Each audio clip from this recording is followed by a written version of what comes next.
A lot of people experience seasonal depression, and when it's coupled with grief, it's almost unbearable. But I believe the way that you can survive is if someone can identify what those sad feelings are. People often say, I just don't feel well, or I feel low, or I'm sad, or, I just want to cry. But we've got to go further and identify all those companions that have attached themselves to your grief, because there are companions that attach themselves to grief and come out and show themselves in different ways. Finding a way to live your life so that your life can have joy to honor your loved one and not pain, you know, because we can live in pain, but it devalues the life of your loved one when you live in pain. Hey everyone, let's start healing. I'm Adrienne Murchison and welcome to episode 155 of the Let's Start Healing podcast. We have more in common than we think, and what we have in common can change the world. I so believe this. I know that this is true. And I think that we are called to walk in our purpose. I think we are called to work on ourselves. And I think we are called to serve each other. My guest today is a returning guest, Jacqueline Drumwright, known as Jackie. Jackie was on episode 110 last year, where she talked about her journey in life. She is an educator in North Carolina, and she knows a lot about grief. Talking about grief, surviving grief, really is a part of her personal calling. It has helped her to serve others, and not just along the lines of grief, but through trauma. As I said, she's an educator in North Carolina, and a lot of her role has been to work with students who have troubling experiences or troubling backgrounds. And she is a healer. She really is a healer. I can't wait for you to get acquainted with her if you haven't already through episode 110. But in this particular episode, we're talking about grief, and she is providing tools and practices to help people navigate grief. Because if we don't address the loss that we feel when someone passes away, or it could be grief in another way, it could be a loss of a relationship, a loss of a job, a loss of life as we know it. In particular, Jackie is talking about today the loss of a loved one and ways to navigate through that. But those practices and tools really transcend. She shared in the previous episode, and she'll talk about it again today, how she lost a child. She lost a son around this time of year. Years ago, and she'll share some of those experiences. She was pregnant, and it was when she was giving birth that she lost her child. And it is a very, very poignant experience that she went through.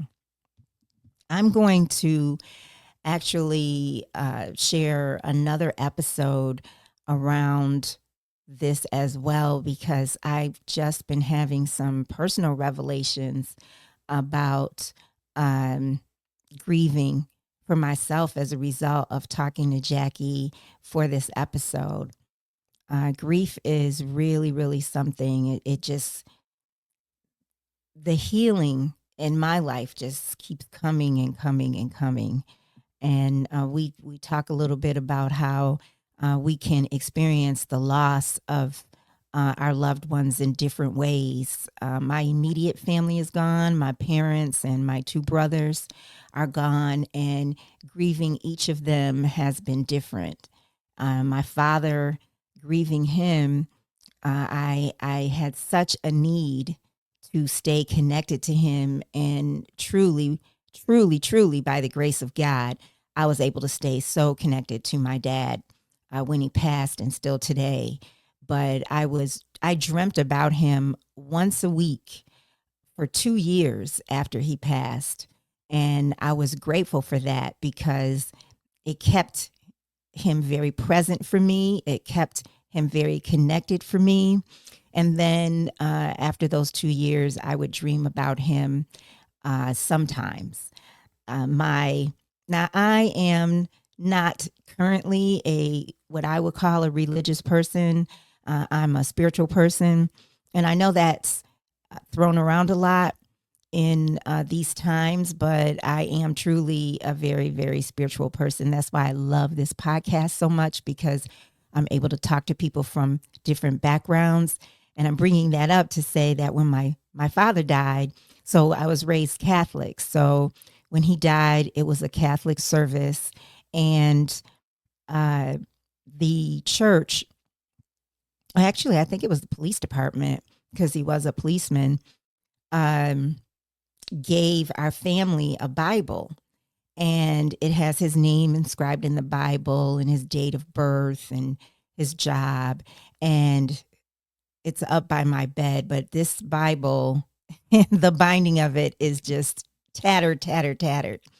But after my dad died, I mean, I have so many Bibles, family Bible, big family Bible, smaller Bibles. But after he died, I read the Bible backwards and forwards. I just read the whole thing, and so many aspects in the Bible had me connected to my dad, and just so much, just staying connected to him has really, really helped me.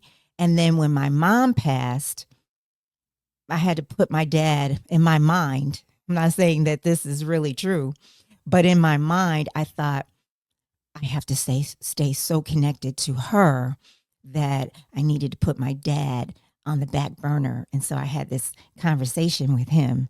Like, I got to put you on the back burner because there's no way she can leave me. Like, I need her with me in spirit. And of course, all of our loved ones can be with us in spirit, but I was hurting so bad when my mom passed that I just felt I needed to cling to her. And I remember well, she passed in Atlanta, where we lived, and where I currently live now. And both of my parents are buried in Buffalo, where I grew up. And when I went to Buffalo, I remember going to talk to the pastor with my cousin and my close friend. And we went to talk to the pastor who was going to preside over the service. And I believe he was the pastor of my close friend, Lisa. And I was hurting so bad. And I remembered telling them I appreciated so much that they were there for me. I mean, my friends here in Atlanta were there for me. Everyone was there for me. And I remember telling them that I was hurting so bad.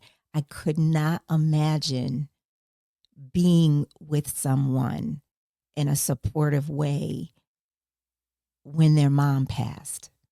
Like, I could not imagine giving to someone else what they were giving to me, because it hurt so bad. I was in so much pain. And of course, the healing comes. And of course, I can be there for someone and have been there for close loved ones, close friends when they've lost their parent. But that's how bad the pain was. I thought, you're here for me and I need you so much. My cousin, in this moment that I was sharing this with them, I need you so much, and I'm so grateful that you're here for me. And I can't imagine doing this for someone else because it hurts so bad. Again, the healing does come, but it does require process. In my view, it requires a process. It requires work. It requires us not trying to just shut that person out of our thoughts and our heart, when we lose them, and thinking that we can just go on without addressing that loss in our lives. So these are some of the things that Jackie talks about. It's such a wonderful, helpful conversation. She actually lost her son, as I said, at this time of the year during the holidays. And so she is sharing how to navigate during this time and how to navigate always, how to navigate grief during the holidays and beyond. So let's get to it. Let's meet Jackie and let's start healing. Welcome, Jackie. Thank you for having me, Adrian. Real honor. It's so wonderful to have you back on. I'm going to share a link to our previous conversation in the description because that was very powerful. And you're just a dynamic, powerful woman. I was just on the Zoom with you on Saturday where you were giving insight into the grief process. And I'm really grateful that you're here joining me right now and we can talk a little about it. Thank you. And I just want to say thank you to you for even having a platform that addresses the grief journey and encourages others to begin to heal. So thank you for all that you do. Yeah, thank you. And I want to, well, why don't we start by you sharing a little bit about your grief journey, in particular, the loss in particular that you want to share. And I know that you've talked about it before on Let's Start Healing, but, for our listeners that maybe haven't heard that episode, just give a little insight into why this healing around grief is important to you and you want to help others with their healing process. Thank you. Well, I will share my grief journey has been ongoing for about 26 years. At that time, I was married and I was expecting my first child. We had very successful doctor visits. I was very nurturing and very attentive to the development of our child. We found out we were having a son. So, of course, we were just really, really overjoyed. I had attended all of the classes, the birthing classes, and learned a lot of statistics concerning birth rates among all races. And some things just kind of stood in the back of my mind and I kind of tucked them back because when you're expecting, you're just a full range of emotions. But I can remember on the last day that we had our birthing class, we were walking through the door saying goodbye to the many other couples who were attending and to the instructor. And I can remember when I was standing in the threshold of the door, I had a really foreboding feeling. And it kind of stopped me in my tracks. And I can remember thinking about the statistic that the instructor had shared concerning Black women. And the statistic at that time was 1 in 106 births would not survive. And for some reason, when I was crossing the threshold, leaving that class, that came into my mind, and I can remember pausing and praying for whoever that 1 in 106 might be. Well, fast forward just a few days. It was December 27th, and I was home. I began to have labor pains, and we rushed to the hospital. I was in labor. When we got into the hospital, everything was normal. I was hooked up to the machines, and everything seemed great until my son, because we were having a son, heartbeat began to drop. And so the doctors ordered that I would be moved into a second room to go ahead and begin my delivery. And every time I tell this story, I just kind of feel like I'm telling it in a whole different way because so many different memories come up every time. But I can remember being in the second room and my son's heartbeat was getting fainter and fainter, more faint and more faint. And I still didn't have concern because I felt that everyone that was taking care of us, there were doctors and nurses, everyone was so attentive until I began to see concern on their faces. And that's when the doctor came over within minutes of moving me into this second room and told me that there was no heartbeat. I didn't accept it. My husband didn't accept it. We were believers and we still are believers in Christ. And so we just believed that whatever the situation might have been, that it would resolve itself. We would have a normal birth. Our son would be fine. Well, after a few moments of a lot of scurrying and busy activity and working on me, they did say that my son had been pronounced deceased. Well, at that moment, I just was a mess. And the journey that I moved forward through with being in the hospital for the next couple of days, we actually had a ceremony in the hospital for my son. And I will share this part that I don't always share. There was a nurse that was on duty when I was in the delivery room, and there seemed to be a lot of people in the room at the time, but this one nurse was really tall, like abnormally tall. I really felt like she was at least 6'5", and she was a black nurse, very slender. And I can remember her vividly as if it were yesterday, working over me, and she was over my head. And I always thought she was adjusting tubes and attending to different things. And I can remember her just having a really gentle, soft spirit. And I remember her kind of whispering almost. And she was saying words. I don't know what they were. And I paid it no attention until time passed. And I asked the charge nurse a few days later if she could find that nurse for me. They checked the logs and they couldn't find a record of a black nurse that was on duty when I was in delivery. I've always accepted and believed that God sent me an angel, because they checked on two occasions and there was no nurse that fit the description. And that gave me comfort over the years to know that even in the midst of my most difficult time in my life, that God would send an angel, not just for me, but an angel to escort my son home. So when I moved back to the point where I was preparing to return to work, I was teaching fourth grade. I really had a struggle, a really great depression, but I felt like I needed to resume my work. I was teaching fourth graders at that time.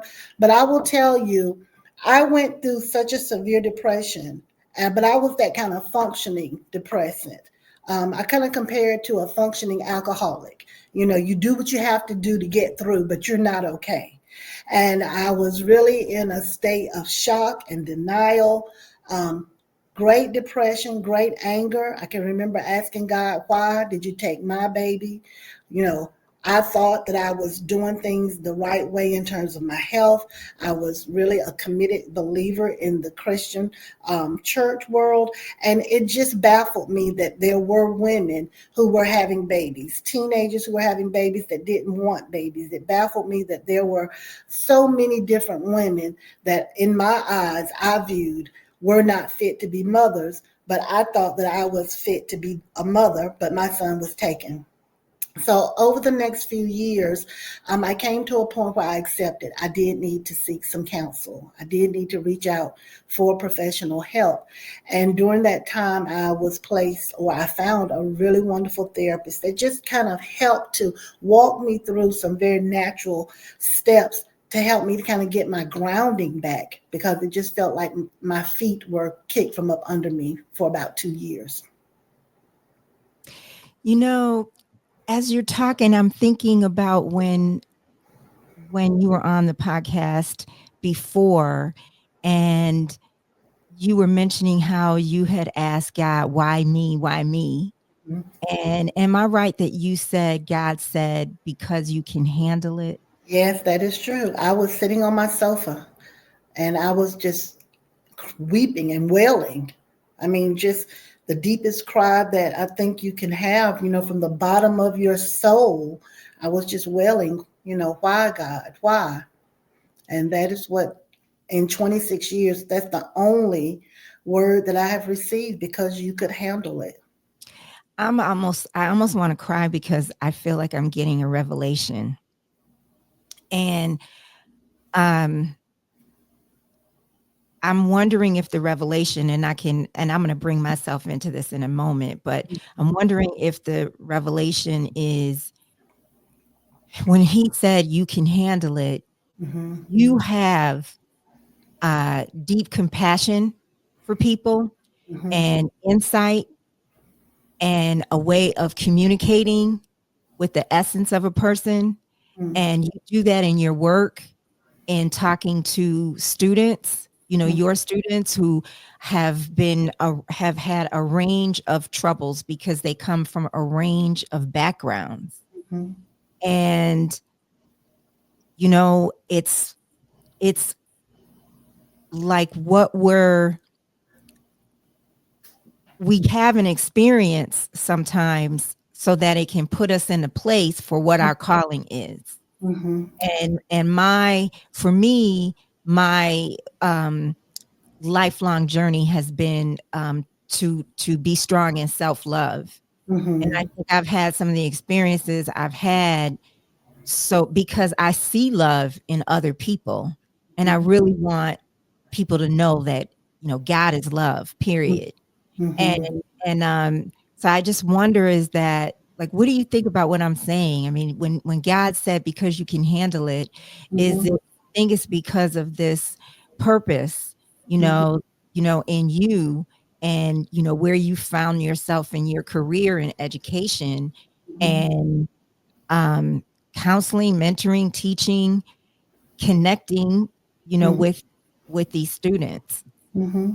I absolutely agree with you. I believe that we're all connected in this world. We are all um, in need of one another. And I believe that we're all given different strengths and we all have different challenges. I rarely ever say weaknesses, but I believe that we're stronger in some areas than not others. And I definitely know that your journey has led you to the place where you are. And I believe that my journey has led me to the place I am. And not just with my students, but I've found that I have a grace for people who are grieving, people who are broken. I have a little more tolerance. And there's a scripture in Second Corinthians that says that God will comfort us and then we'll be able to comfort others with the same comfort he's given us. But in order for us to experience that comfort, you have to go through some difficult times sometimes. And I definitely know that me on the other side of having a stillborn son is a very different woman than I was on the side of not having a stillborn son. It made me much more compassionate, more attentive. I believe I see people more. You always joke with me that I can talk with anyone, and I can. I find that not just with my students, but even the staff that I encounter, I often find myself in these deep conversations, where I'm just able to say, offer some hope, some strength, some encouragement. So I do believe that when we go through various trials, it's not for us, but it does increase our capacity in whatever that thing that we were tested in. And what greater force than grief to bring out in you when you're on the other side of grief? Then I Right. that you can reach back to someone else and say, you'll make it. I made it. But here's one, two, three. This is what you Right. can do to help. Yes, yes, yes. And I was telling you that I was looking earlier today at this Anderson Cooper talking about grief with this author and psychotherapist. It was called Companionship with Grief. Mm-hmm. And one of the things he was saying, the man's name is Francis Weller.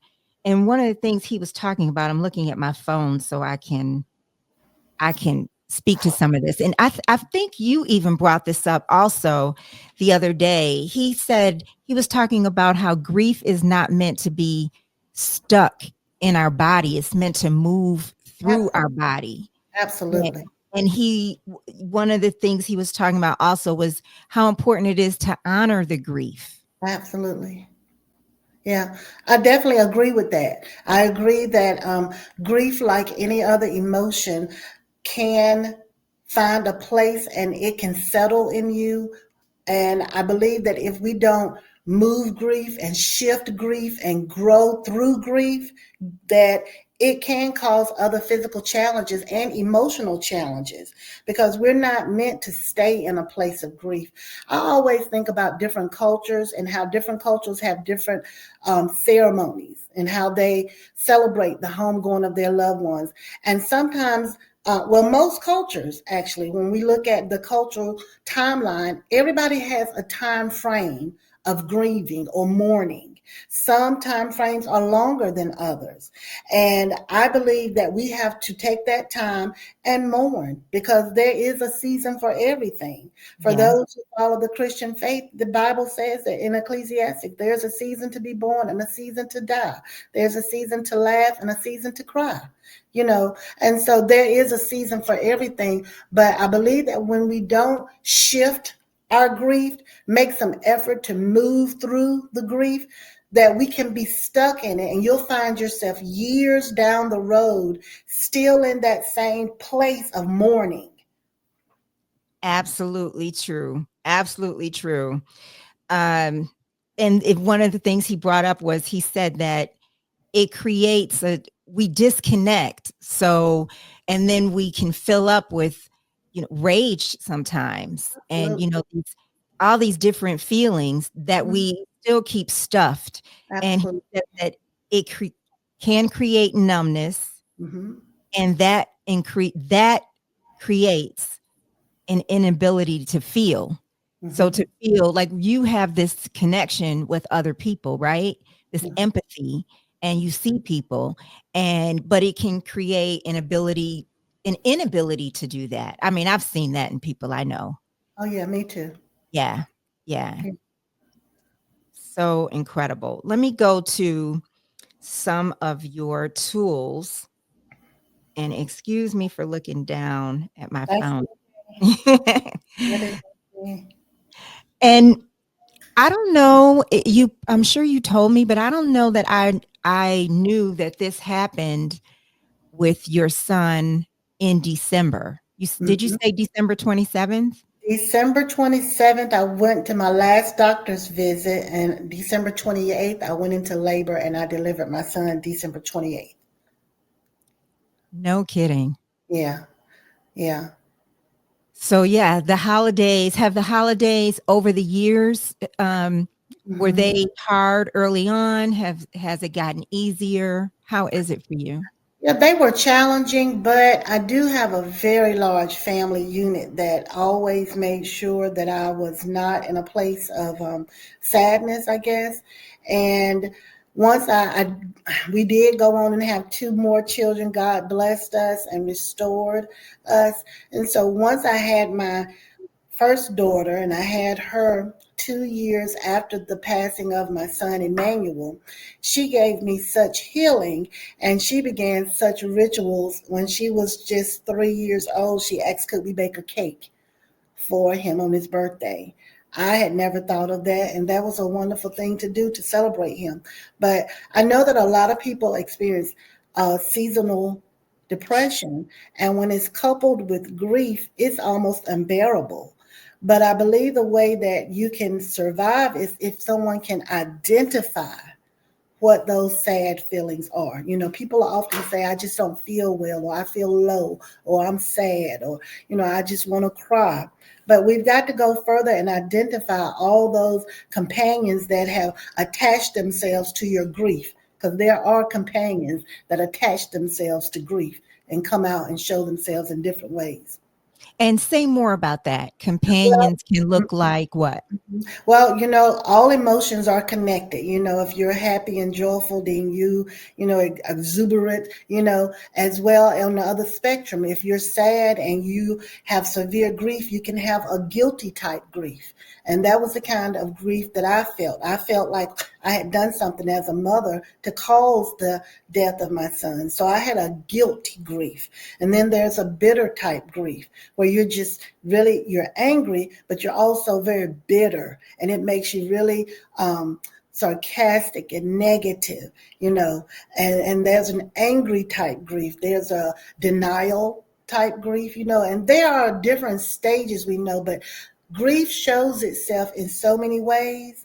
And I think that people just don't recognize that when they have a loss of a significant person, when they don't attend to that wound, because it is a wound, then it festers into other areas.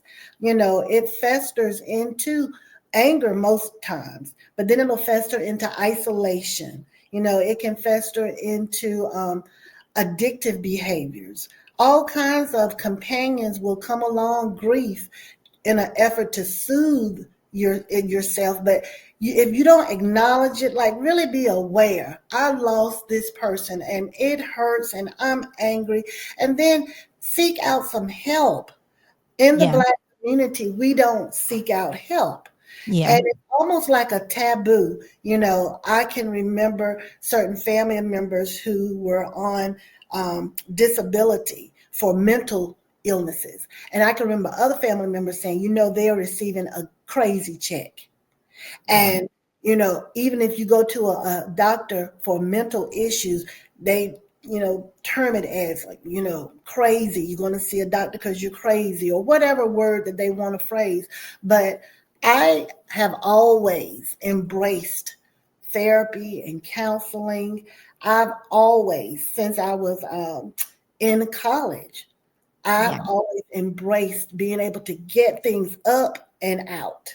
Yes, absolutely. And I started therapy when I was a freshman in college. And Mhm, I haven't gone to therapy in recent years, except for one session I had with the person I was seeing this year. mhm, But I have gone to therapy. Like, I'm such a believer in therapy. It has really helped me. It's been a good companion mhm. with my spirituality. Absolutely. And but my one of my close friends, she has been advising me for a couple of years to Mhm, go back to therapy mhm, because of the losses of the men in my family. mhm, And she sees a connection mhm, when I'm in a relationship and that relationship doesn't work out, mhm, and I'm so heartbroken, mhm, and she sees a connection, mhm, there. And I know that she's right. Like this year, I was like, I really do see what mhm, she is talking about. And mhm, even today, I was thinking about because I've been thinking about, oh, do I want to start dating again? And then this is why I was thinking about it, because I was like, well, what if I connect with someone and then it doesn't work out, and then my heart gets broken, and then I'm starting all over again. And it mhm. really is, if I haven't healed the thing, Right. then that pain Mhm, is still a deep pain. I mhm. mean, I think you're hurt when you hurt is hurt, Absolutely.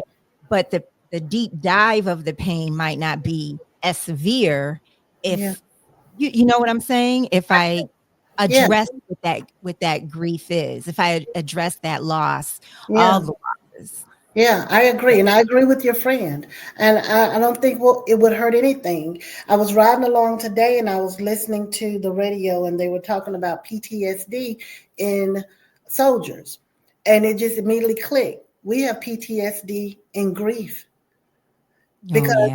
if you start to think about when you get into, well, let's move back to when children lose a parent, because this is the first thing I thought about, and that surviving parent may get sick, something as simple as a cold, that child can go into panic mode, high Yeah. anxiety, great intensity of clingingness, because in their mind and in their world, they may not be able to verbalize it, but they have a fear that that surviving parent might die. And as adults, we tend to do the same thing when we have unresolved grief in our grief journey. We have a bit of PTSD when we get into relationships because we're thinking this might end. We're not thinking maybe the person might die, but we kind of associate what we're in as a potential death. Yeah. And we've got to kind of get to the place where we can work these things out, because the more bottled up you keep it inside, it just jumbles up and it floods over into other things. Every area of our life is affected when we don't face our grief.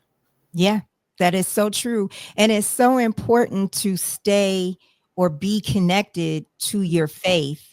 And Mhm, for me, one of the things that has helped me is not only my relationship with God, but my relationship with God has helped me to have a relationship with the people who are gone, mhm, to have a spiritual relationship. And with my mom, with my dad, with my brothers, to still be connected, knowing that they still exist in a spirit form. And you even have said that your son, you heard your son speak mhm, to you. mhm. I did. When I was in the hospital after I had delivered my son, there was a moment where I was sitting in a chair by myself, and I was just trying to reconcile that place in between where you're trying to figure out, did this happen or didn't this happen? Is this real or is it not? And my eyes were closed, and I can remember very vividly. Um, my son appeared right before me, but he was a toddler, about 3 years old. He had a head full of curly hair, and the words he spoke to me have stayed with me my whole life. He said, "It's all right, mama." Now, in that moment, it wasn't all right, but you know how you receive something and you just tuck it back. And over the years, I've had to pull on that. It is all right. It is all right. You know, and I've taken comfort in that over the years that it is all right, because my faith tells me that God knew this was going to happen. Nothing takes him by surprise, you know, and though it was not my will, it was clearly his will. And I remember my pastor at that time was talking with me, and he said, "This is the hardest thing you've ever gone through, isn't it?" And I said, "Yeah." He said, "Well, the only way that God can get children into heaven is through human forms, because there are only angels in heaven." And he said, "So you've been chosen." And at the time, I couldn't comprehend that. As the time went on, I accepted that. And I just held on to that and I tucked it back. And my faith let me know that it would be okay, but I would have to do some things to help me to get okay. Yeah. Wow. I have so much clarity about your journey all of a sudden, Mhm. in this conversation. I have so much What clarity. comes to your mind? What comes to your mind? Well, just what I've already said, this was a part of your journey. It wasn't your will. It's not what you would have chosen for you. I Never. mean, who would choose something like that, And but at the same time, your son is a part of your purpose. Absolutely. Yeah. I never Mm. would have imagined it. I mean, you know how you just sit in life and you imagine life. And at that age, 25 years old, we're just beginning our life, just beginning our marriage. We had been married 2 years and we were expecting our first child. Life was good. And I never would have imagined that I would be that one in 106 Black woman to Mhm. have a child born, stillborn. I never would have imagined Yeah. that one, because that was the statistic at that time, that one in 106 Black women, one baby out of 106 babies would not survive delivery. And I'm curious what that number is now. I have to go look at it. yeah, and the thing about it, that's made me so much more aware, and it just kind of reels forward. The care that Black women receive is so much lower and less, because when I was in the first check-in room, I kept saying to the nurse, "Something's not right, something's not right," and she kept reassuring me, "Oh, it's okay." And now that it's been these amount of time, 26 years, I can accept that she was not giving me the best care, you No. know. And I'm not going to point the finger, because again, I've settled it. I'm Right. not beating it up, but at the same time, I acknowledge that that's where these numbers come from, because doctors and nurses do not give women of color the care that white women are given. That's And a fact. we are, even as Black women, we are number one in receiving the worst care. And then it goes up the ladder to Hispanic women and Indian women and so forth. Yeah. That's true. I mean, I've had other guests on Let's Start Healing who have said similar things to me. They lost a child, they knew something wasn't right. Mhm. They were told, it's okay, or it's their imagination. Yeah. And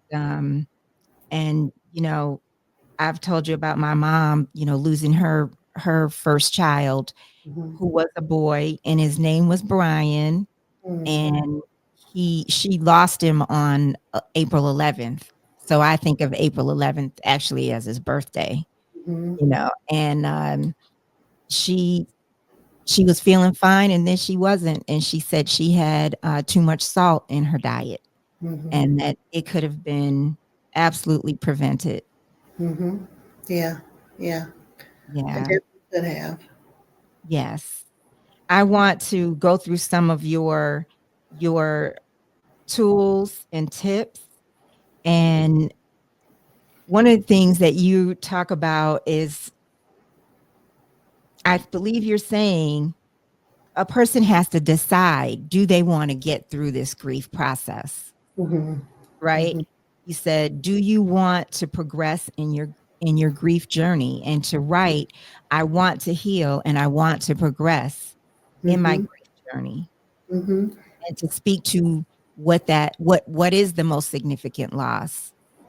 Most of Mhm. us have had more than one loss, and what is that one that's, Mhm. in this moment is most significant to you? Mhm. Mhm. I think that first I'll address that we have to make a decision that we do want to move out of the place of severe grief. Everyone's grief journey is different, but there is a realistic time frame where you should be a little bit better emotionally. There's a realistic time frame where you should be able to manage having a conversation about your loved one without severely breaking down.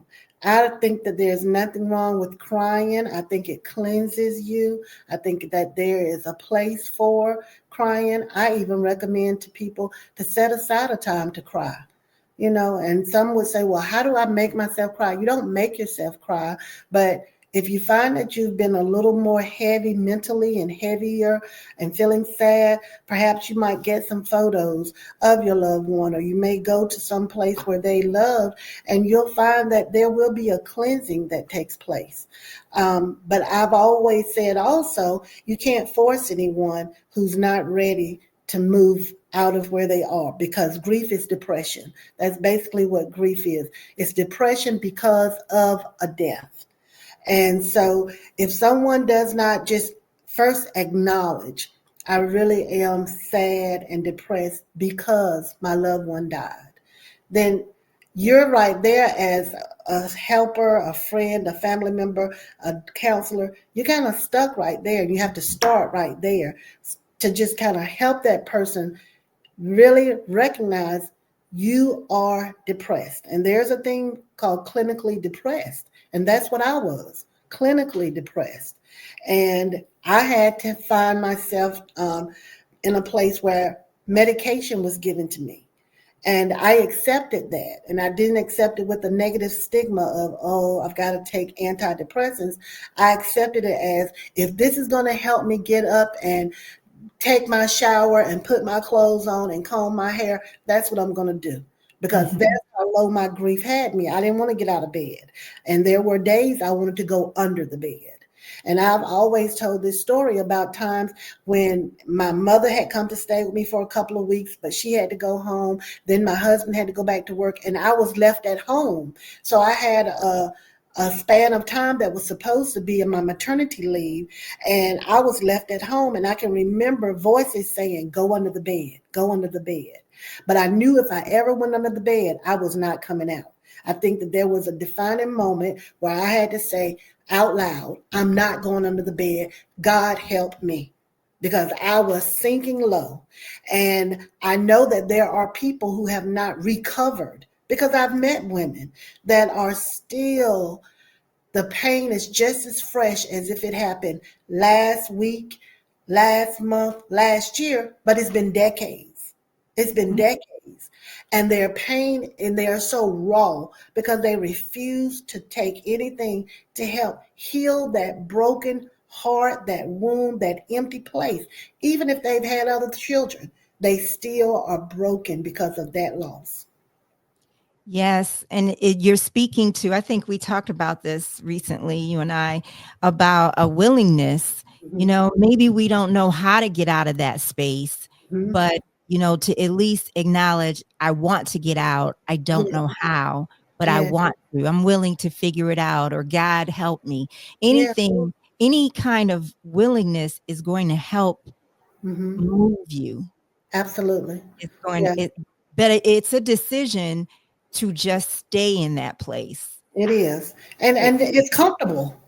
I'm not going yeah, to sit and tell anyone that it's not comfortable. Settling into grief and sadness and depression, you can wrap yourself in a little cocoon and you don't want to move out of it because you learn to function in that sadness. It's almost like you can see people who are sad, but they are functioning on the job. You see them interacting in the grocery stores or in life, but you can see a heaviness on their shoulders. They physically yes, do it. You can yes, the pain on their face. You can see the emptiness in their eyes. When you have a conversation, you can hear the tone. It's like life has just been taken out of them. yes, And again, I think if you have family and loved ones to just say, do you want to get better? yes, That's the yes. first step. And again, when it gets stuck in your body, I'm thinking about how on the Zoom the other day, I was thinking about a former boyfriend. You must have been talking, or someone was, about it getting stuck in your body. Mm-hmm. And I used to think that he was absolutely depressed. Years later, he acknowledged to me I was depressed. Mm-hmm. And the reason I'm bringing him up is because a girlfriend of mine was a massage therapist, a Mm-hmm. Thai yoga massage therapist. And so she used to, which they stretch you, they Mm-hmm. stretch your body. And she like would try to stretch his body. And it was like his body wouldn't move very much. Yeah. And it was, I know that, sometimes if we don't stretch, those things can happen, but I could tell that wasn't what was going on. Yeah. You Yeah. know, Yeah. just, it was, everything was just like a big mass Yeah. stuck. Yeah. Yeah. Yeah, yeah, grief definitely does um, cause physical symptoms in your body. I mean, there have been so many studies, but I would say just in my life growing up, when I look back at this family member or that friend or that neighbor, and I recount their history, and then I look at the ailments that they have, it just makes sense. Grief will internalize, and the first system that it attacks is your nervous system. And because your nerves run all over your body, and you'll hear somebody say, that's getting on my nerves, or she's getting on my nerves, or they're impatient in traffic. Everything gets on their nerves. It's because their nerves are all over the place. They are in an erratic situation. And so the nervous system is the first place that emotions attack. And then they begin to go all throughout your digestive system, your excretory system. I mean, all of your systems in your body, your muscular system are attacked when you bring negative feelings. And then that turns into diseases, which I believe are cancerous. And so we have to realize that grief is very real. And when I say that there are partners to grief, there are, and you have to identify. And so I often would say to students and friends, tell me one word that describes how you feel right now. Give me one adjective. And, I'd hear all kinds of things, you know, Yeah. uh, all kinds. Yeah. And it's two things I want to say. One is that you say it in here. It's not in front of me at the moment, but you do heal when you start to work on it. You Hmm. do heal, and it might not feel like it. Hmm. And I'm really self-aware when it comes to where I am in a process. Hmm. And if I'm stuck, if I've moved forward, if I've healed or I'm healing, and I can see where if I'm grieving and I'm like talking to God, I'm a person that definitely lets myself cry. Hmm. I will let myself boo-hoo.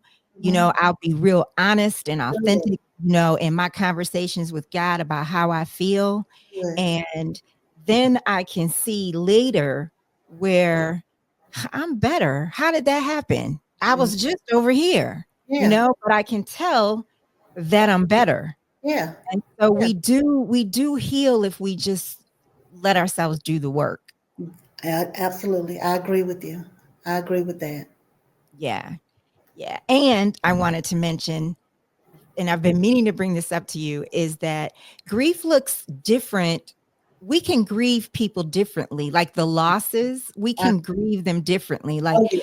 my father, my mother, each brother, my grandparents, like each person was a different grief process. Could you Yes. speak to that?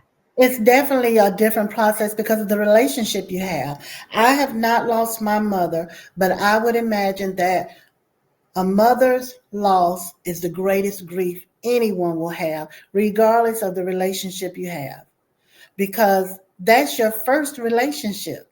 Your mother carried you. And even if you were adopted, that was a mother to you, and that nurturing that she gave you. And then sometimes that she didn't, because I've had family and students who have had really difficult, dysfunctional relationships with their mothers.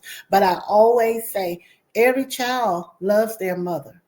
They may not be able to verbalize it. They may be angry, but they love and they want their mother. So I believe that grieving a mother is the most challenging grief that Mhm. anybody could have. And so I believe that we grieve based on our relationship and based on the closeness that we are to that person. When my grandmother passed in 2021, she was I was blessed to grow up with both grandmothers, maternal and paternal. My paternal grandmother passed in 21. And I'm telling you, I wept and wept and wept. And for months on end, I would just take walks in my neighborhood and I would literally just cry. And I would just, all I could say was, Grandma, Grandma. I just wanted, it was the most yearning that I'd had. Now, my other grandmother had been bedridden for 15 years. It was an ongoing sickness, it was an anticipated passing. We knew that, her moments were precious with us. When my other grandmother passed, it was unexpected. And I talked a little bit about unexpected deaths and how it just catches you different. It just kind of hits you at a whole different place because you're not mentally prepared to lose that person. Mhm. And so I do believe that we grieve everyone differently. I've grieved students, and that's a hard thing to grieve a student. My first student I lost was a fourth grader. He was 9 years old. He was in school on Friday. On Saturday, he passed away. It was quick, it was fast. And I remember his mother telling me some weeks later how he came home talking about how I had allowed recess to go on longer. And that was the Lord that allowed that, because who knew? And so over the years, I've lost many students, unfortunately, and you grieve them a whole lot differently, because you look at a life loss and the potential, of a life, and you know, and so I think that when we take time to accept that we will grieve everyone in our life differently, we'll grieve mother and father differently, siblings differently, we'll grieve family members and friends differently. And it's okay. Yeah. It's Yeah. okay, because we're not keeping tabs on, well, I mourn mother longer than I mourn father, or I mourn Mhm. cousin longer than that cousin. No, it's just that based on the peace that you have, or the relationship you have, you sometimes can move through that grief a little easier. Right. Right. Right. Right. And you say, to go back to the holidays for a moment, you said if it could be holidays, it could be any time. Do only what you can do. Like Yeah, don't put too much on yourself. Honor absolutely. where you are. Absolutely. I believe that we try to force ourselves too much to do too much too fast. If you've lost a significant loved one, I think that you have to pace yourself with holiday activities, because based on your life and your social calendar and the list of activities that you may have at work and in the community, you have to pick and choose sometimes. If you know that the family gathering is going to be a lot of people, and it may overwhelm you and trigger you a bit because people may or may not know of the loss, and they may come to you and question, well, what happened? Because people will question and say, what happened? Then you might want to skip that event. If you go to an event and you find yourself triggered by a song or triggered by some loved one, some friends of your loved one, and you find yourself tearing up, maybe just step away for a few minutes. But I want you to give yourself permission to do what you can do, because you don't owe anything to anyone before or after your grief process. I think we have to just grow up in that area and just recognize this is where I'm at right now. With that, be patient with yourself. That's what Please. you're saying. I'm definitely saying, yeah, because there's no timeline to your grief. Right.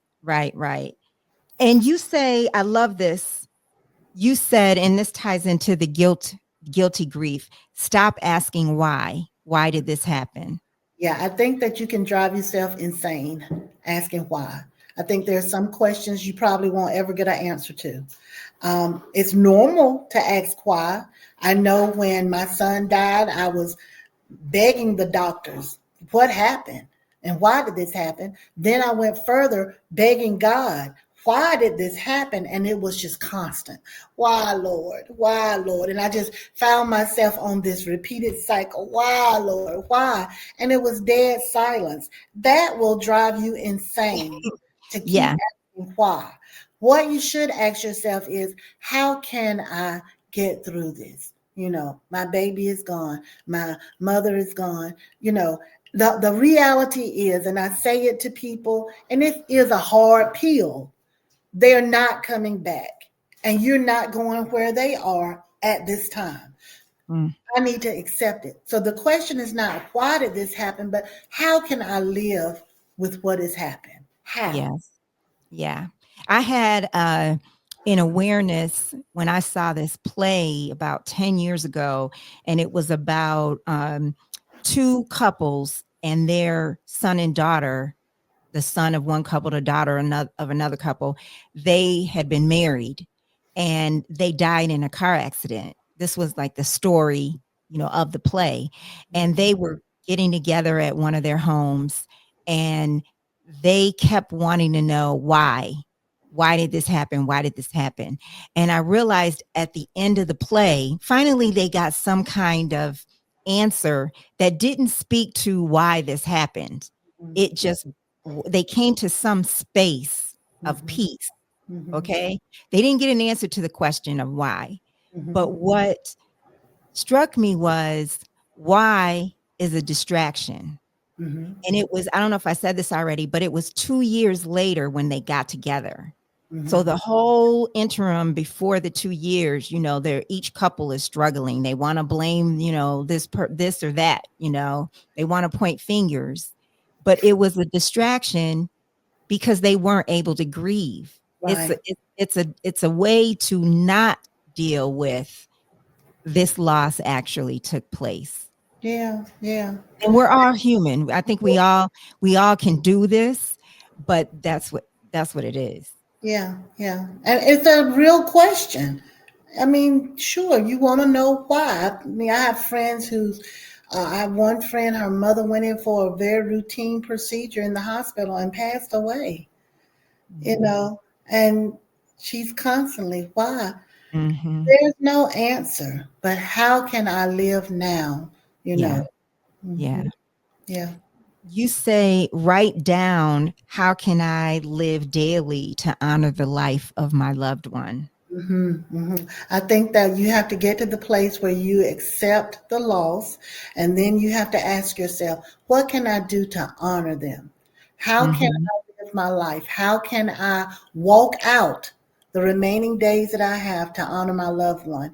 And one of the things that I share is invest in some of the things that they love doing, whether it was visiting museums or traveling or photography or cooking, exercise or getting together with their friends.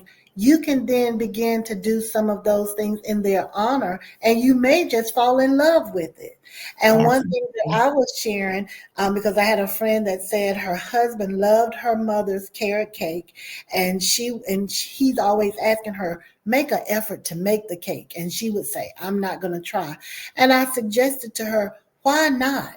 Do it in honor of your mother and name the cake after your mother, you know, and those kind of things. And she was laughing and she was saying it would be a mess. And I'd say, think about how your mother would laugh at that. Think about Yeah, how, what joy that would bring. So, what I suggest is finding a way to live your life so that your life can have joy to honor your loved one and not pain, you know, because we can live in pain, but it devalues the life of your loved one when you live in pain. absolutely. Absolutely. And that has me thinking about when after my father died. I mean, he's been gone since 1985, but it's a blessing that he has stayed so present in my spirit. Like, so vivid is the word that I use for the Mm-hmm. way he has stayed in my spirit.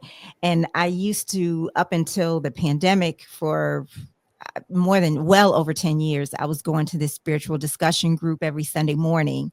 And I used to talk about my dad, and I would talk about how hard he was on me, but it was funny. I mean, I would say it, and it would just bring laughter. Yeah. Just, I mean, like, to make me be an independent adult, he used to just be hard on me in different ways, Yeah. and I would just say, and he had me do this.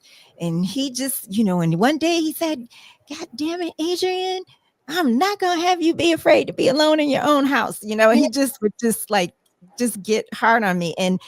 But that was a way of honoring him, because we were able to laugh around it. These people Yeah. who never knew my father, Yeah. we Yeah. were able to laugh about these things. And that's a way of me honoring him. Yes. And it's so freeing. Yeah. You and I have been talking the last couple of days, and it just is so freeing when you talk about your loved ones. And that's what a lot of people don't do. They Yeah. don't continue to talk and share the stories and the memories. But that's what you have to do. And it brings Yes. a healing balm just by remembering. Yes, yes. And that's very important to me, because I know some people think that once you're gone, you just don't talk about them anymore. And that bothers me, because that's, to me, is saying they don't matter. Well, they Right. matter. I mean, Absolutely. they absolutely matter. And it's a way of keeping them alive Yes. by Yeah. speaking their spirit, how they were, their personality, their name, Yeah. however we do it. I love that. I love Yeah. it. Hmm. Something else I want to bring up that I realized, and I want to know what you think of this, is I realized when my mom passed that, and I realized this with my brothers too. When my mom passed, she died before them. In my dreams, she would be in my dreams, and I would realize that I thought she was still alive. Hmm. Like right now, if I dream about my mom, I'm aware that she's not alive. Hmm. But I would wake up and I'm like, in my dream, I'm dreaming about her as if she's still alive. And Hmm. then it got to the point where, and not that long after, I mean, it could have been like a month and a half or something like that, I realized that I was dreaming about her, and I was aware, like my consciousness was Hmm. accepting that she was gone. Hmm. So, isn't that interesting? It is. It is. It's amazing how we process things. Yeah. Yeah, because our mind is a strong, strong um, vault, I guess I'll say. And there are some things that are stored so far back, and the slightest thing can trigger that memory and bring it forward. So the mind is just really amazing. It Yeah. is. It is. And our consciousness, Hmm. you And I know? think it'll give you some awareness of where you are. Your dreams say a lot to you, and reveal a lot to you. Sometimes I always say maybe you should write down your dreams, and go back and read them again. And you may not understand it then, but maybe next month or a month down the road, you'll put two and two together and you can understand. Right. That's Hmm. so true. Yeah. Surround yourself with people who will understand grief, Hmm. allow you to talk, be quiet, process your feelings as needed. Yes, I believe that there are people who are meant to be a part of your grief journey and people who are not meant to be a part of your grief journey. And when you're going through a loss, particularly in the very beginning, you need to have a support team. One thing that we do in the school, and it's a simple technique, when our students have intense anxiety, we have them to draw a circle. It's real simple. And we have them to write in that circle, who is your support in that circle? And then we'll have them to write extensions like arms, draw arms out, and we'll write, well, who are your other support team? And that helps you to identify the people that are in your core. And so when you're in a grief process, you need to know who's on your team that's going to let you just be. You know, who's going Mhm. to let you just be who you are, naked, raw, tore up, weeping, crying, broke up at 3 a.m. in the morning, not try to talk you out of it, but let you just be. Let you have that episode. Let you feel your feelings. Let you speak your truth of where you are. Not people that say, don't cry, don't cry. It's okay, it's okay. You don't need those people. They have no clue of where your grief, the depth of your grief is. So it's important to identify and target those people and create opportunities to be with them, and target the ones who are not healthy for your grief journey and kind of keep them out here, because there's no need to subject ourselves to people who are not a part of our healing when we're in that grief journey, because we'll do damage to those relationships, because you may get angry with them and you don't even realize it's because you are really grieving, but they say something that triggers. People don't know how to manage grief, they don't know what to say, and so often their sentiments come off as uncaring. And I don't Mhm. believe that they are not caring. I think they just don't know what to say. And I always say, when you don't know what to say, don't say anything. Just be quiet, be silent. It's okay to just be silent.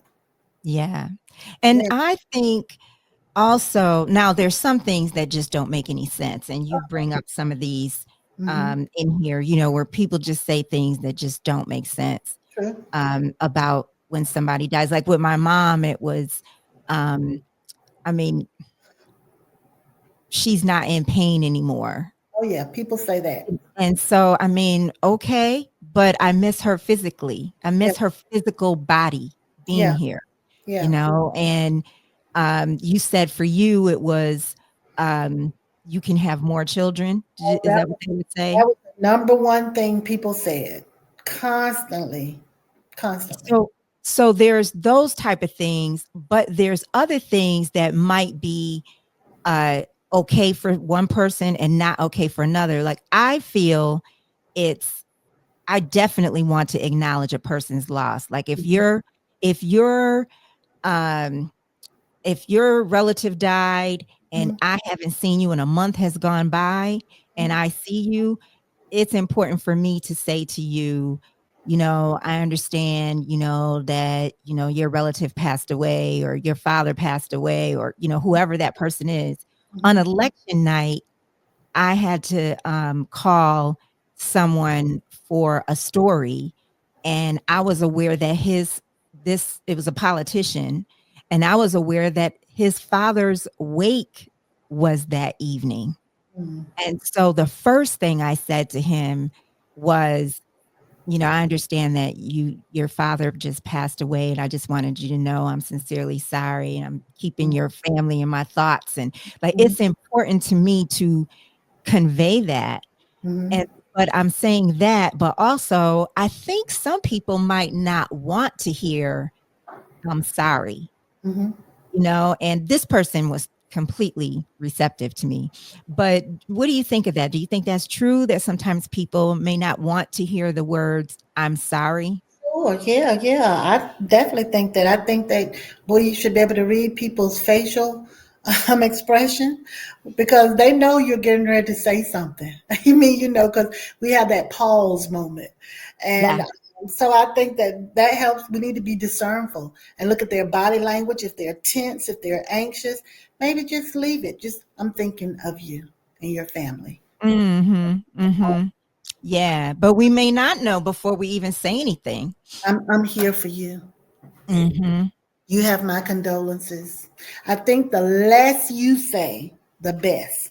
I think if Mm-hmm. that were a rule of thumb, people would be better. Because I know I've gone to so many funerals, and afterwards, when we're just sitting around, we start saying, "Did you hear so and so say such and such? Did you hear? Oh, well, she said so and so to me." And it's just like a lot of bombs, a lot of bombs.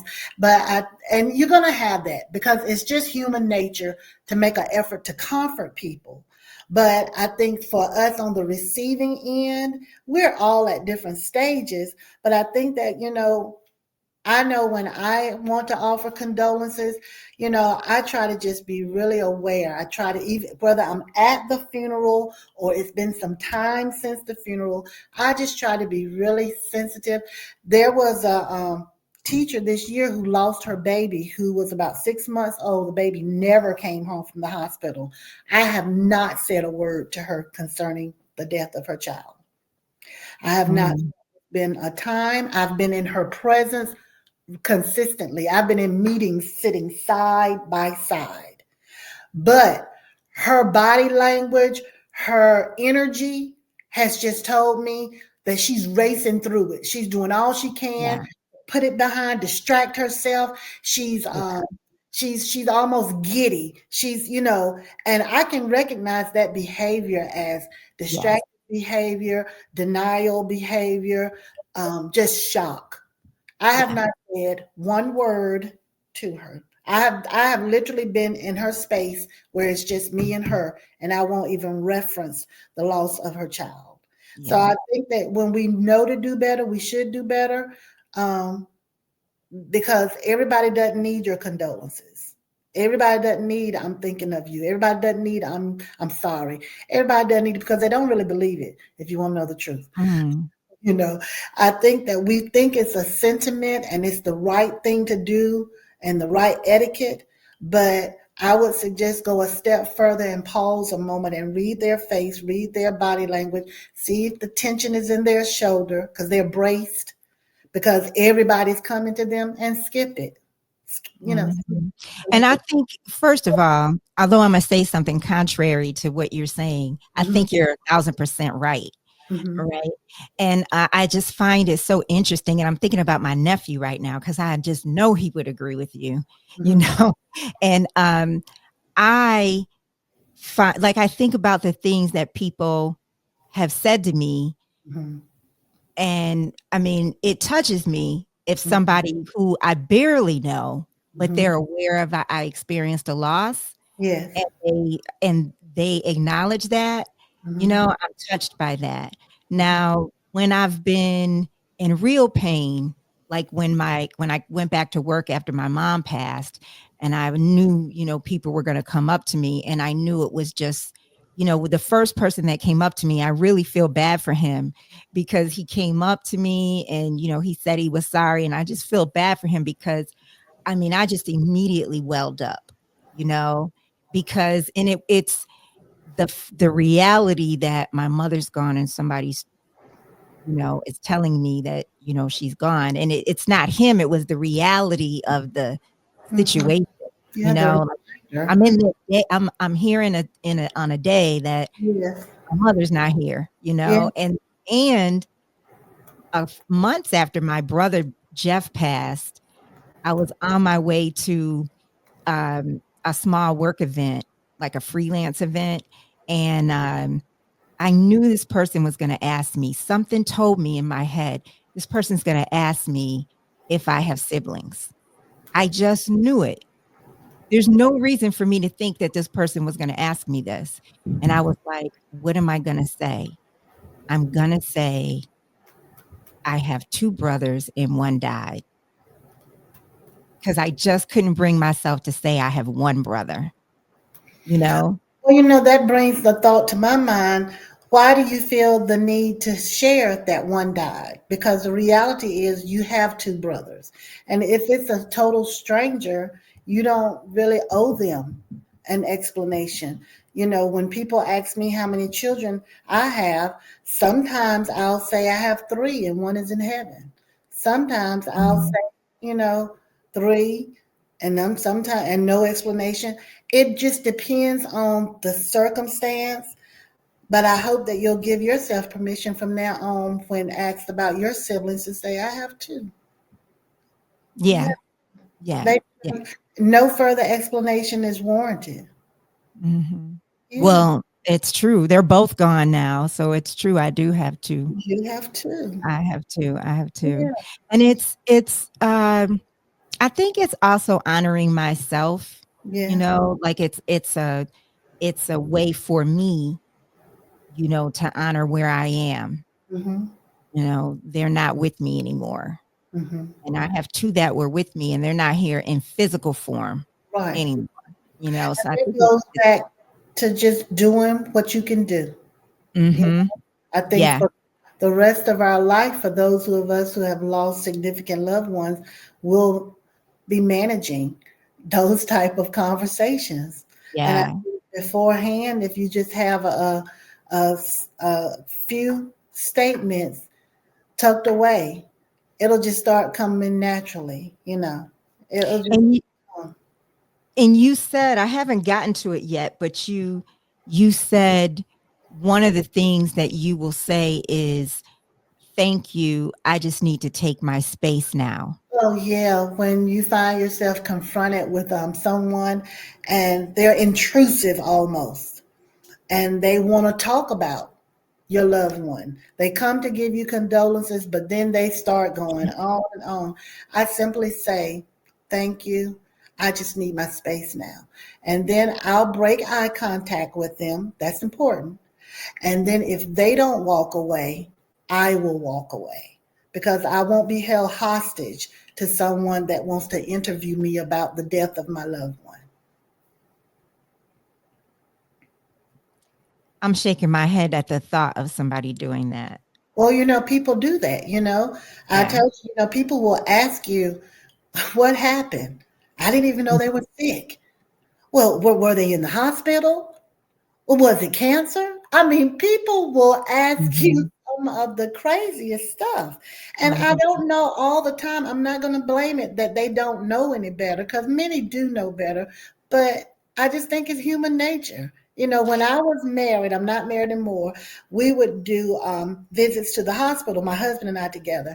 And from the very beginning, I had to say to him, never ask what's wrong, particularly to women. Never. And since that time, we're not married, but we're friends. He said to me, "I still remember that." You don't ask people. There are boundaries. You know. Yeah. And Mhm. you know what? I have to say, because I don't want to, I want to be honest.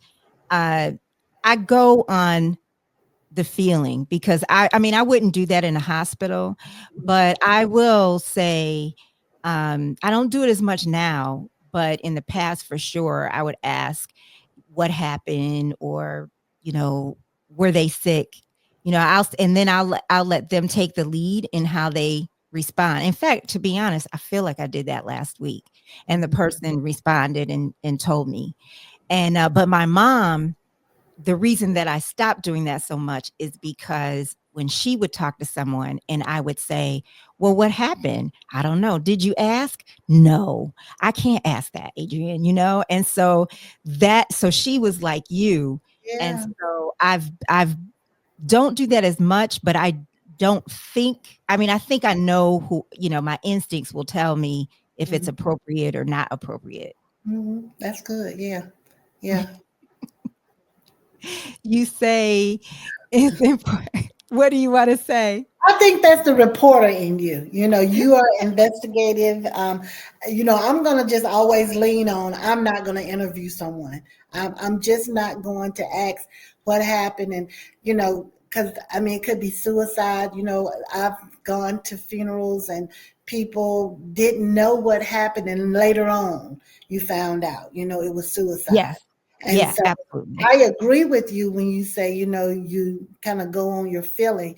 I'm just one that I'm not going to, because you don't know where they are in their grief at that time.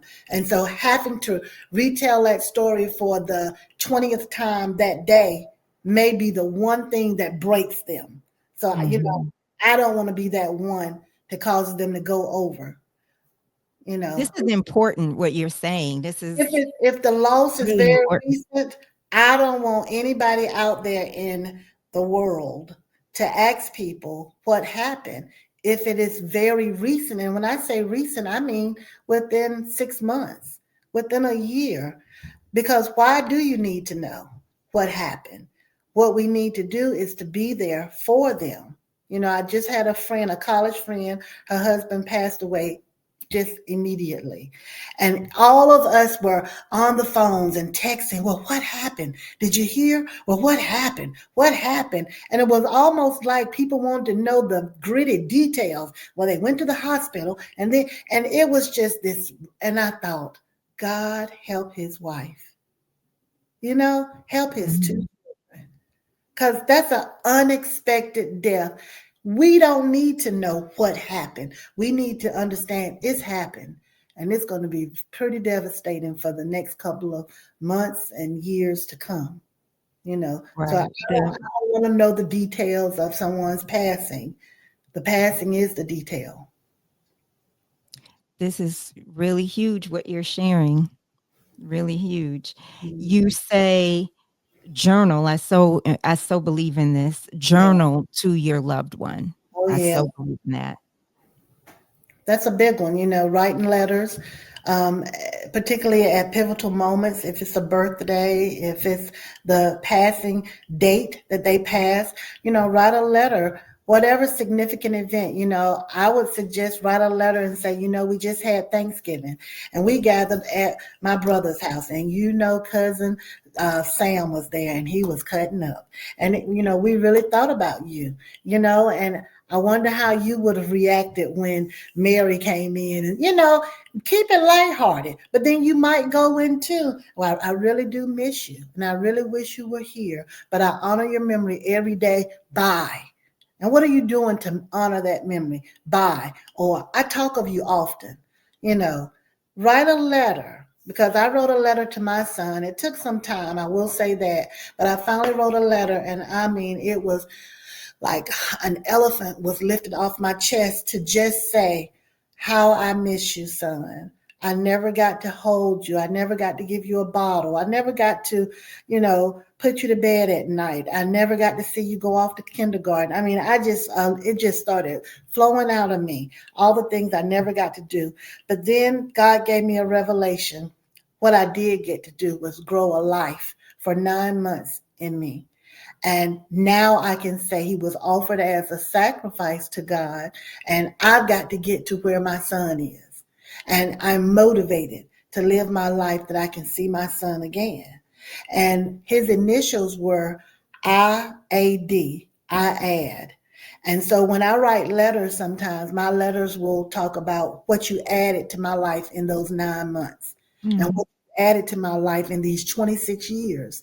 I'm a different woman because of you. mm. That's so amazing and beautiful.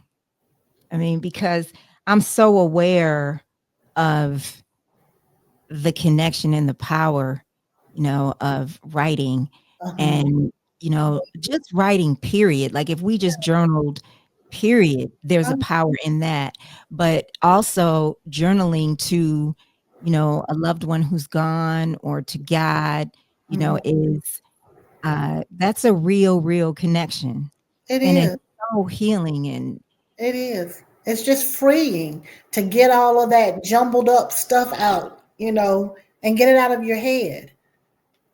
yeah, it's a power that I can't adequately put into words, Mhm. but very, very powerful. It is.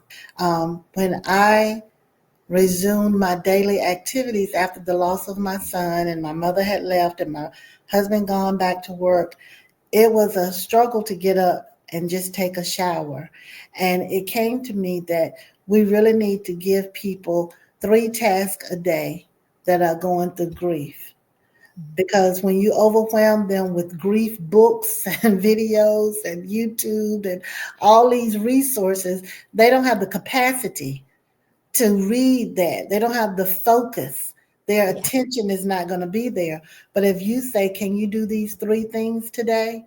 And I Mm, mean, they're simple task, and you'll see that they will feel some sense of accomplishment. And, they'll say, I got it done. And yeah. that'll help rebuild their normalcy.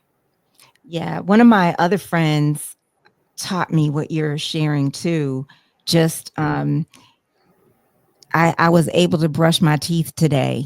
I Yes, was able to get dressed. I was able to take a shower. it's a big thing. It's a big thing. Yeah. Grief is physically exhausting. I mean, it's like you have run a race and you are at the end. That's just how exhausting it is. And when people don't understand, they can expect so much from you and you Yeah. just can't give it. Yeah. I think that's one of the things about loss that I struggle with is, and you touched on this a little earlier, is that people might think, I think people expect me to be over something by a certain period of time. And just because I can now function and um, maybe I'm not grieving in that deep way that's obvious to you, it doesn't mean that I'm over their absence. Absolutely. Yeah. And That's I the, think it's that's the okay to say that to people. If you find yourself in that situation, I think it's okay to say, I'm still on my grief journey. And if Mhm. they respond in a way where they kind of want to say, well, tell me what's going on. If you don't feel like telling them what's going on, you have permission not to. I'd rather not discuss it. Just know I'm still on my grief journey. Yeah. Yeah. Yeah. Again, with the holidays, to be intentional about how we take care of ourselves, you Mm. suggest wake up and go to bed at the same time, Oh, like yes. on have a schedule. You need a routine. Why do you say that? Because when you are grieving and depressed and experiencing all of these emotions, you need to have some type of schedule to know that I'm going to lay down at this time and I'm going to wake up at this time. It helps your uh, balance, your hormonal balance. It helps again your nervous system, because when you are sleeping until 1 in the afternoon and then you stay up until 2 a.m., you are doing disservice to your nervous system, your digestive system. Your systems are out of whack. Everything, there's an order in life.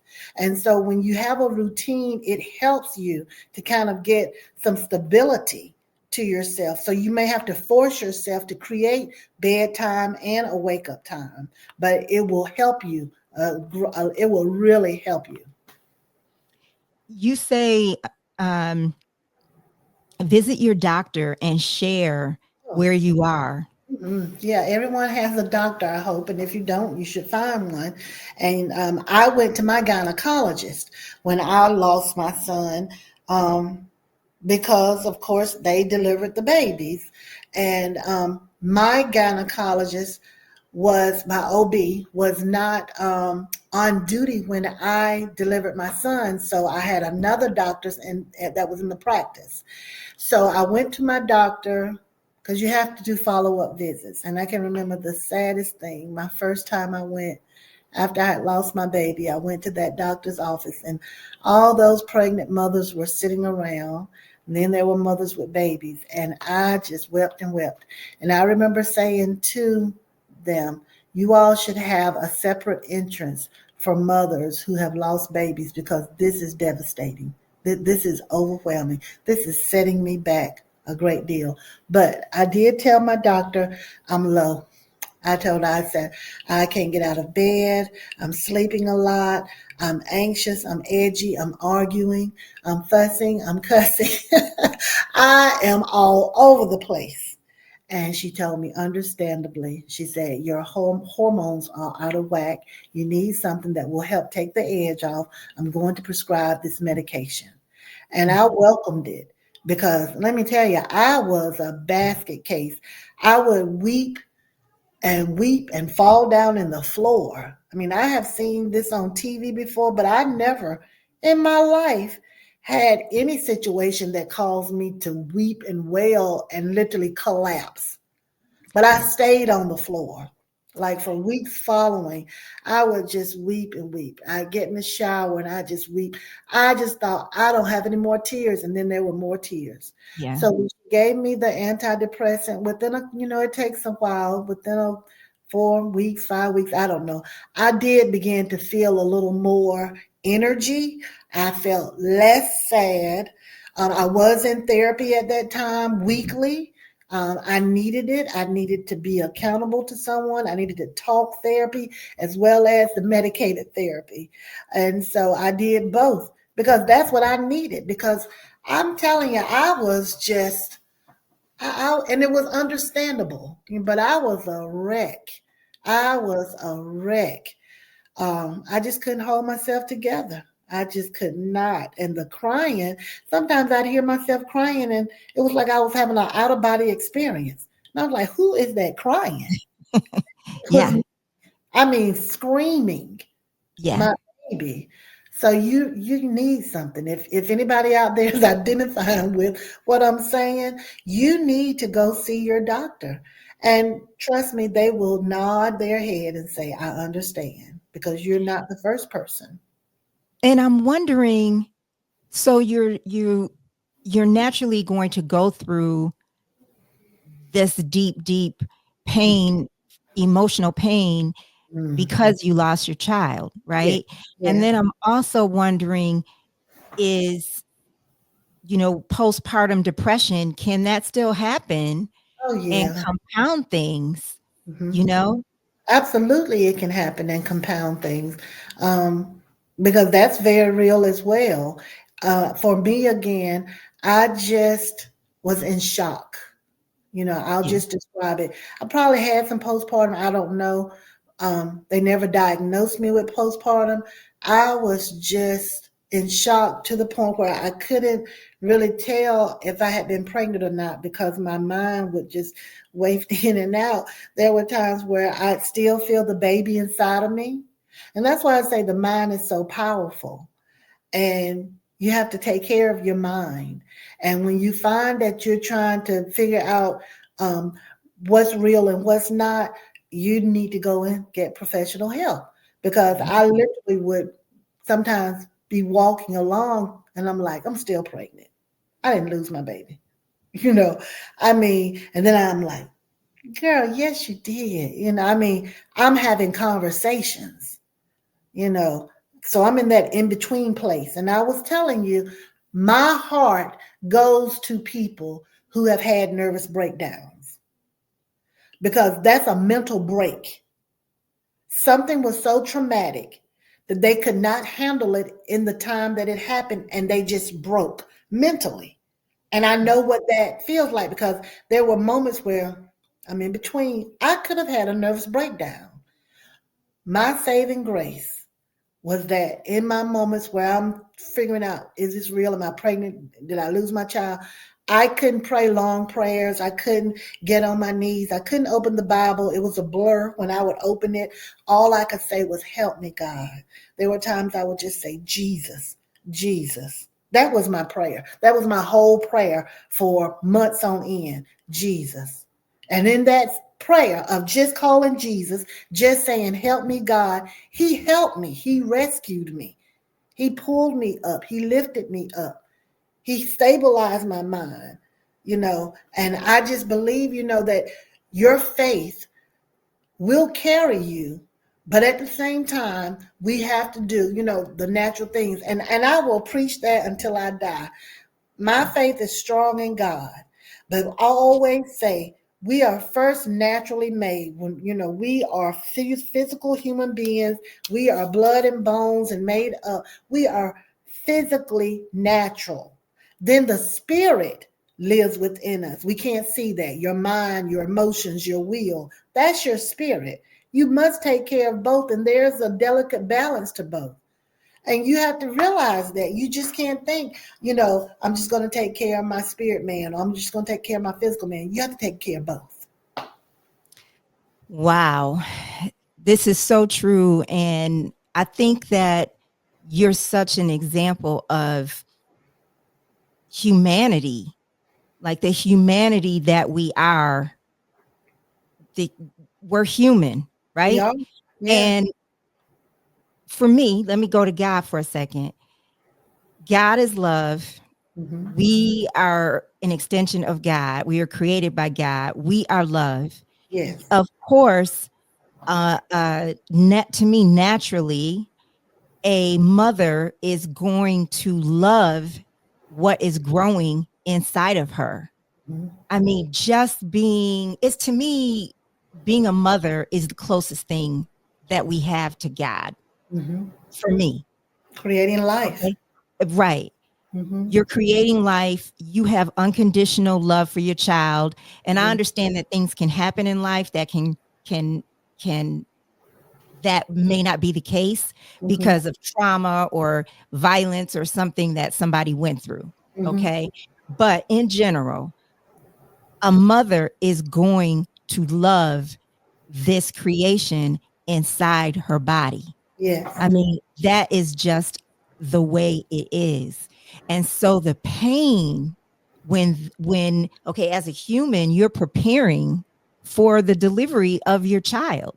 Hmm. And then, you're going to the you're just going to love your child because it's a part of you. Hmm. The baby is a part of you. And the loss, what you just described is the other side of that love. Hmm. That's the hurt on the other side of that love, Hmm.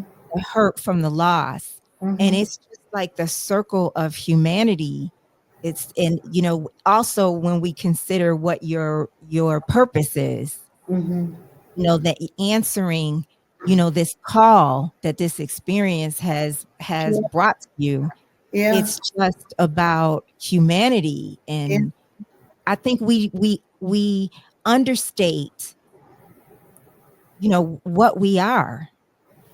We're about the mechanics of things a lot of times, and we understate really what we are. And Hmm. we're both those things that you just said. Hmm. We're spirit is in us, and we're human. Yeah. And Yeah. that's a powerful, powerful dynamic. Hmm. Hmm. Did that Yeah. make sense? It makes plenty of sense. Yeah. I'm reminded of a scripture in the Bible in Proverbs that says a false balance is an abomination, but a just weight is God's delight. And that's what we strive for in life, finding the balance. And the way that I look at it a lot of times is we give too much attention to the natural things. We strive too much. We strive for the career. We strive for image. We're always striving for all these material things. And so then the spiritual things, they lack. And you don't have a balance. And so when you're all by yourself, that's when you come face to face with who you are. And, I believe that everybody knows the essence of who you are, your character, your moral code, your compass. But do you really want to face it and work on it?